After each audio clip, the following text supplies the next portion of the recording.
Okay, good afternoon, everyone. I am Muhammed Jaabir from Object Automation. Me and my team put together to create this AI healthcare chatbot, but it is currently in the initial stage right now. So before I get into this AI healthcare chatbot, let me give you some small intuition about chatbot. Uh, so basically, what is chatbot? Chatbot is a software application used to conduct an online conversation to a human. One could also say that it is a computer software trying to stimulate a conversation with a human. These days, you can see that a lot of companies are actually integrating and developing a lot of chatbot into their apps and businesses, right? The main reason for that would be due to 24/7 24/7 online communication between the end user and the chatbot. It is also reliable, and you could say it's also scalable. So the main reason also is this one chatbot could able to communicate with multiple end users. And not only that, it is also cost effective, right? So let me give you some little intuition or some more intuition. So let's talk about the levels of chatbot. So these levels of chatbot is actually range from level one to level five, basically. And what's more is that the complexity of this chatbot is actually correlated with the levels, basically here. So you can say that level one is very easy and level five is kind of very complex. But we as a human, as of right now, we have developed until just level three, right? Okay. So what is level one basically is we call it, it's a notification type of chatbot. It's not typically a chatbot, it's just a notification. Okay. So what it its purpose is just to alert its users stating some information. That's it. So I'll give you one example on this. So the example would be, say for example, you are creating some account in some website or any application, and it asks you to enter an email, right? So the next second you'll get a notification to your email asking you to verify your email. So those type would be or level one type of chatbot. And you could also see in some apps, I'm sure most of you are using social media. So if someone send you some messages, you will get some notification. That is also one type of chatbot, basically. So these level one type of chatbot, right? It is just a one-way communication.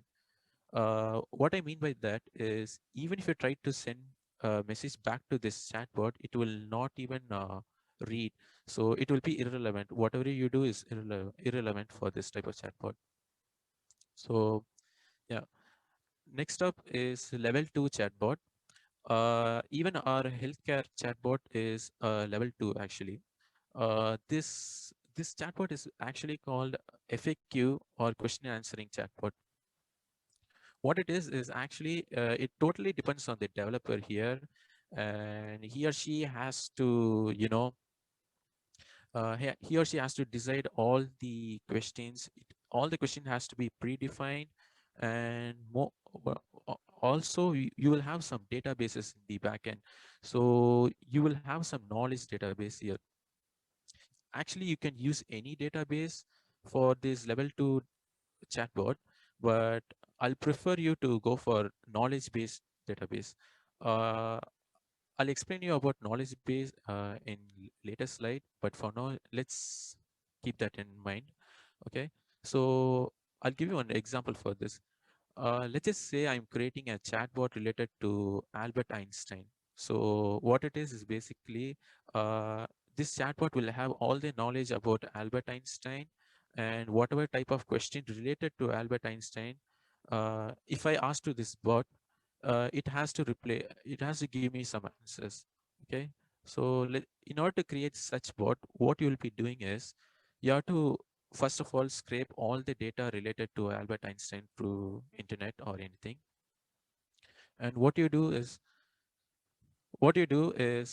have to clean this data set. You can't just dump all the data set directly to the database. You have to clean it first. So this is where the NLP models will come in.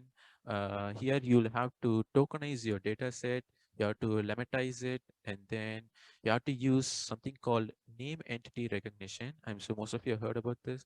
What it does is actually get the keywords. If I have to be more precise, it gets the entities. So let's just say that his name is Albert Einstein in a sense. So Albert Einstein would be taken out from that, and other let's just say some other data such as Albert Einstein had won the Nobel Prize, something like that. Then you will get the data such as Albert Einstein won and Nobel Prize. Only these part would go to the knowledge graph. The other useless words will then be actually erased.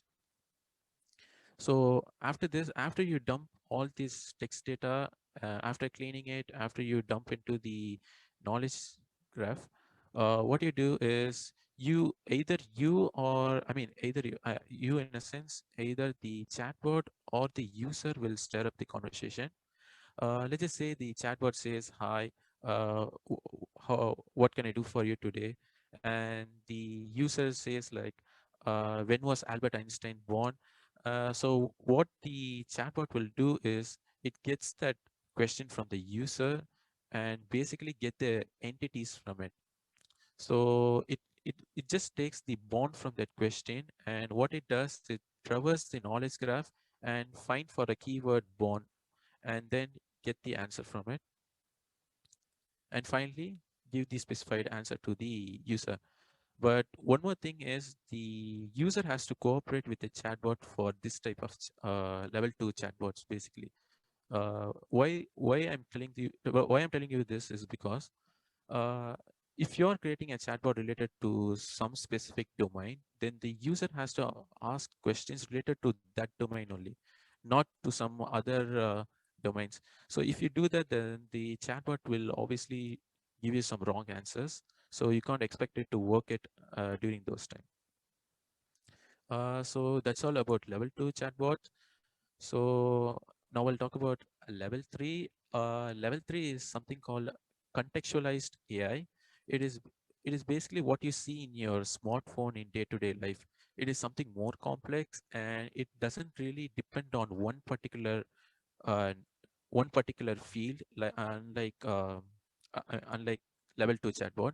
So it has knowledge about various other field, and it can do certain tasks too. But although it can do some certain tasks, it is still limited to some extent. Okay.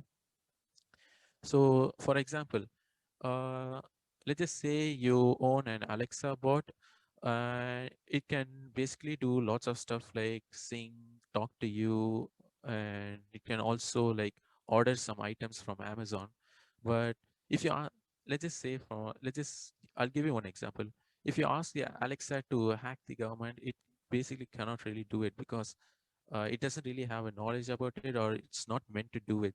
So these type of chatbot basically a bit by rule.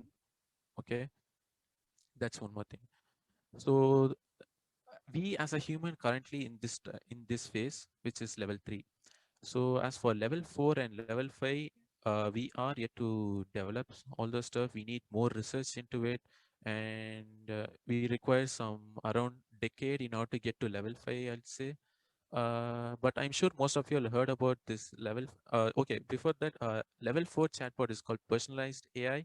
So again, it can stir up its own conversation to its user anytime it feels like.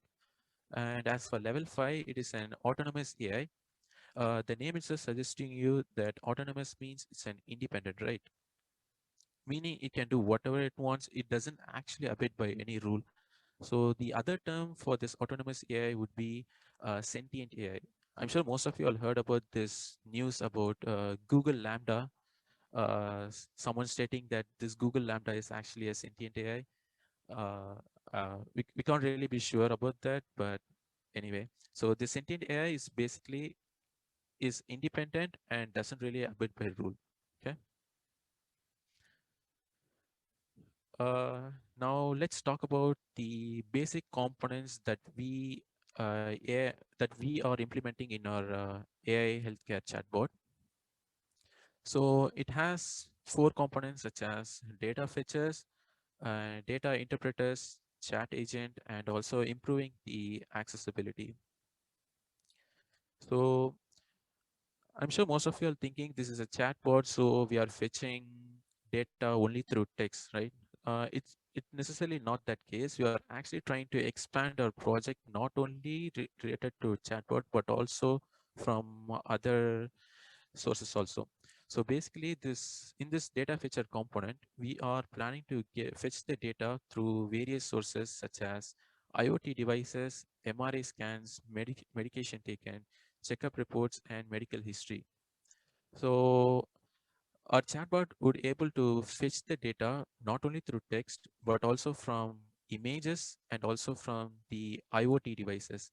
As for the IoT devices, our end goal is to implement a project into some smartwatches so it can keep track of your human heart rate constantly. And then as for the MRI, medication and checkup report and medical history, you are planning to implement a computer vision model into it so it can do some OCR and get the relevant data. So at the end of the day, as for a data fetcher component, our goal is to convert this unstructured data into structured data and then finally dump it or dump everything into the knowledge graph or in order to get the respected diseases. So our second component would be a data interpreter. Here's where we are implementing our level one chatbot here. The purpose of this data interpreter component is to give the users the alerts. For example, it can ask the user to drink water or ask the user to do some exercises like stand up for some time, walk around for certain minute, something like that. And for the last part, you can see here, it says serious alerts that will lead to a serious problem, such as increase in heartbeat and so on, right?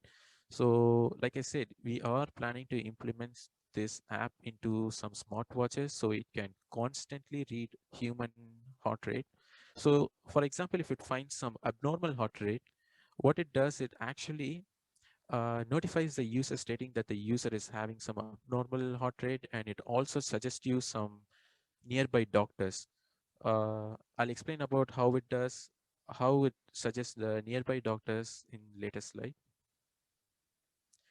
Next up, next component would be chat agent. Here's where our level 2 chatbot comes into play. So yeah, our goal is to able to converse and answer personal modification and other. Sorry. So it should able to converse and answer to specific questions asked by the user, basically. So the main task of this level 2 chatbot is to give user to its comfort, give comfort to the users. Sorry, and it our chatbot not only predicts whether the user has disease or not, but it can also able to predict whether the user is having some mental health problems. Say for example, like whenever someone having a text conversation with someone else, he or she, when they are in an depressed state, they will speak somewhat abnormal to their normal state, right?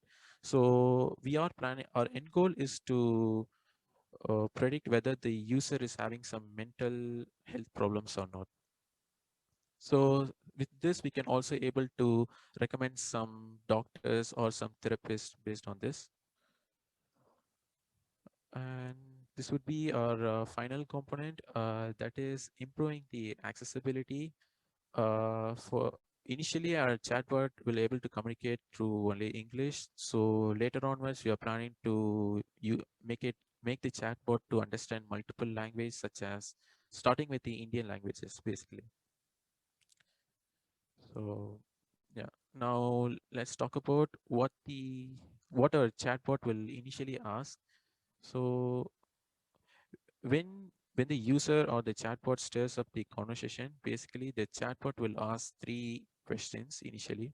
That would be name, age, and any common habits such as smoking or drinking. Although the name is irrelevant to such data, we still require in order to store it in the database. Also, the user have their own freedom. They can either ask the chatbot to store their medical data in a database, or they can just ask it to erase it completely. Yeah, the user has complete freedom on this.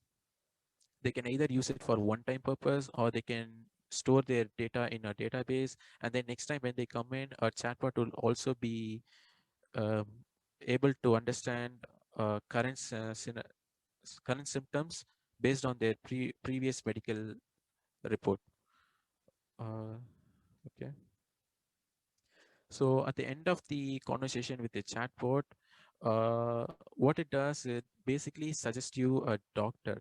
Say, for example, if the user is having some diseases, minor diseases in a sense, if the chatbot is actually predicting minor diseases, what it does is just gives you some remedies, home remedies to the user. But say, for example, if the user is having some major diseases, what then happens is the chatbot itself will ask the user to go and suggest a doctor uh, for this type of diseases. Next up is we are planning to integrate the system with the doctors nearby. Yeah, like I said. So if the user is having some major diseases, what our bot will do is based on the user's PIN code, it suggests them the nearby doctors pertaining to that disease, one who are specialized in those type of diseases also. Um, Although we require a lot of data on this. And then we have enough reference for diagnosed disease. Yeah, like I said, it doesn't really matter whether the user is having major or minor diseases. What a chatbot will do is at the end of the conversation, it will give you some remedies pertaining to that disease. Say, for example, if the user is having diarrhea, then the chatbot will recommend the user to drink more water, sleep, all the stuff. So yeah, and in the end, it will also able to create a unique patient ID. So what it does is creates a unique pattern ID that could be created so that you can retrieve it later when you have again conversation with the chatbot. So basically, our chatbot will have a history of medical reports pertaining to the patients. That is only if the user that is that is only if the user wants to store their data in the database.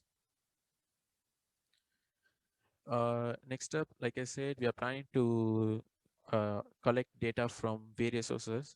So we are making our chatbot to take images from the camera, and then by using some uh, computer computer vision models, we are planning to use some OCR to get the relevant data from the images. Say, for example, the user can provide the chatbot their X-ray or some prescriptions given by their doctor, all this stuff. Then our end goal of this project would be the integration of chatbot with various other services. The chatbot application could also be integrated with various IoT devices such as smartwatches, BP monitors, etc. So yeah, our initial integration with various devices would be smartwatches because it's more used by a lot of people. And not only that, these days smartwatches comes with what you say, the heart rate monitor, right? So with that, what we can do is we can constantly get the user's heart rate, and then if there is some abnormal heart rate, then we could alert the user and ask them to suggest a doctor related to this. So now let's talk about how the work procedure for our chatbot actually happens. So usually what happens is our AI will get the symptoms from the user. Like before asking for the symptoms from the user, what happens is basically, like I said, initially it asks their name, age, and what else? Yeah, name, age, and any common habits that the user is having, such as drinking or smoking. And only after related to those type of questions, it will then ask the user for the symptoms. Say, for example, if the user is having common cold, but the user doesn't really know he or she has common cold, but he or she knows what type of symptoms he or she is having. Say, for example, when the chatbot is asking what type of symptoms you have, the user has to then reply, such as he or she has running nose or having cough, all that stuff. And based on this data, what our chatbot would do is it traverse our knowledge graph, and then if it wants more information, then what it does, it actually asks the user whether he or she has X symptom, X symptom in a sense, whether he or she has fever or not. And based on that, if he or she has to reply with yes or no for those type of questions. And what happens next is, in the end, it will able to calculate and find the probability of all the diseases related to the symptoms given by the user. So since the user have given the chatbot saying that he or she has a running nose and fever, running nose and cough, what it does, it actually gives a probability saying that the user is having common cold with certain probability score, along with three more diseases, because we cannot really be sure about it. But yeah, based on the symptoms, the probability of disease will be more. And okay, so as for how the chatbot will distribute, it will be via an application which can almost run on all popular platforms. Initially, we are planning to integrate it in Android and then later move to iOS and other platforms, basically. Once we do that, we are planning to acquire data through, we are planning to acquire data through API. And here, with quite extensive and trustworthy data set, the chatbot will able to provide with good high level of accuracy. Currently, we have just scraped around, I'd say 50 diseases. That too manually we did it. We got it from the reliable source such as Wikipedia and Mayo Clinic. Um, they provide all the disease name, their description, their symptoms, and all those stuff. So this is our workflow.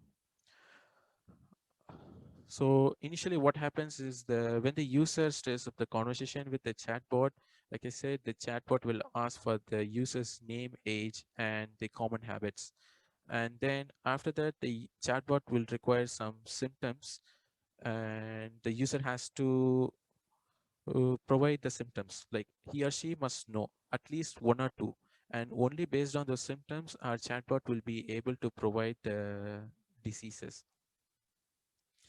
So what happens is, after you provide the symptoms, what happens is we do some NLP tasks, such as, we first clean the text, like we tokenize the symptoms.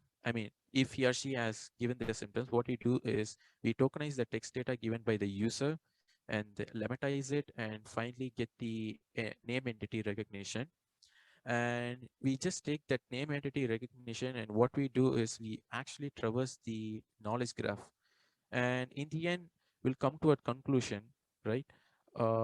Anyway, it's going to end up in one of the diseases, actually. So if we keep traversing symptom to symptom, and finally we'll end up with one diseases in the end.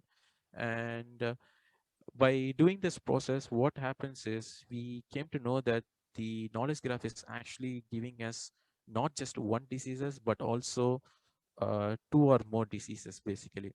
Because uh, cough can be for common cold and also for fever, right? Both are actually diseases. So what a chatbot is actually doing is it's giving both of the diseases. And in the end, what we have to do is we have to do some statistical methods, such as do some averages on this. We do some scoring, and we finally get the probability of the diseases related to their symptoms. So that this is the whole working procedure, as you can see. And in the end, after predicting their diseases, we obviously suggest you the doctor, give you the remedies, and not only that, we also give you the location of each and every hospitals nearby. That is only if you provide the PIN code. Now let's talk about all the pre-processing step we do for our unstructured data. So what we do is we start with core reference resolution, then goes to name entity linking, then relationship extraction, and finally only after that we dump the clean data into the knowledge graph. So I'll give you some little intuition about all this stuff. So core reference resolution is basically a process of determining whether to expression in the natural language is referring to the same entity. I'll give you one different example. Let's just say my name is Muhammed Jaabir and I like to play football. Here, what happens is Muhammad Jaabir and I will be correlated, right? Because both are referring to same thing. So once you develop this co-reference resolution model, what happens is this word, uh, my name is Muhammad Jaabir and I love to play football, will actually turn into my name is Muhammad Jaabir. Muhammad Jaabir loves to play football. So that's how it will be. Why we do this is because in order for the chatbot to recognize who and what it is, so it can basically refer to who the user is. That's the main reason.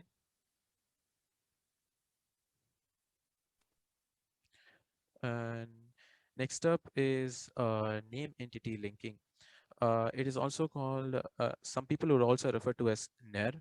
What you can do here, it is a name entity linking. It is a natural language processing technique that automatically identifies the name entities from the given text. You can either download the pre-trained model directly from the internet, or you can actually create your own. I'm sure most of you have heard about Spacey. Spacey is a type of one Python module that provides NLP resources. It is a NLP package. What they do is they not only provide you with the pre-trained model, but they also let you to train the new NER models. What you have to do is you have to take a lot of data, you have to annotate it, and then when you send it to this spacey model, what happens is after training it, it can able to recognize the custom entities basically. And even initially the spacey was created for recognizing such as nouns, verbs, objects, those type of stuff. But you can also make the spacey to recognize something like diseases, all the dosages, drugs. As you can see in the bottom right, this name entity recognition model is actually recognizing the dosages, drugs, frequency. And in our situation, what we do is we are planning to get only the symptoms, user's name, and yeah, other, even the dosages and the medications that they are taking, only the required important stuff. So we take that, and then we also have this something called relationship extraction. What it is basically is, in order to store in the knowledge graph, what you have to do is you have to take the unstructured data, get the name entity get the name entities from that data, and what you'll be doing is you get the subject, verb, and the object. Here you can see this node on the left is actually complicates the, I mean, it actually causes the node on the right. Okay, so what you can do is uh, when you send this unstructured data into a spacey model, what happens is you get something called part of speech. It then provide you with the subject, verb, and object. You can just take only these required and the relevant data from the unstructured data and finally store it in the knowledge graph. So in the end, relationship extraction is basically the process of extracting semantic relationship from the text. And as you can see here, this is our own AI healthcare knowledge graph. It's very like, yeah, it's very unstructured to look, but once you like just use some queries, just grab the relevant data, it will be really structured. Here you can see there are two types of nodes. One is related to disease, other one is related to symptoms. There are like around 886 symptoms and around 114 diseases. Here, each disease is actually connected to each and every other symptoms, and each symptom is also connected to diseases. So basically, what you have created is a bidirectional knowledge graph. So you may be wondering what type of knowledge base you are using. We are actually using Neo4j's knowledge graph uh, by using their provided Python package called Py2Neo. We are actually using their API and all those stuff to fetch the data and also store the data.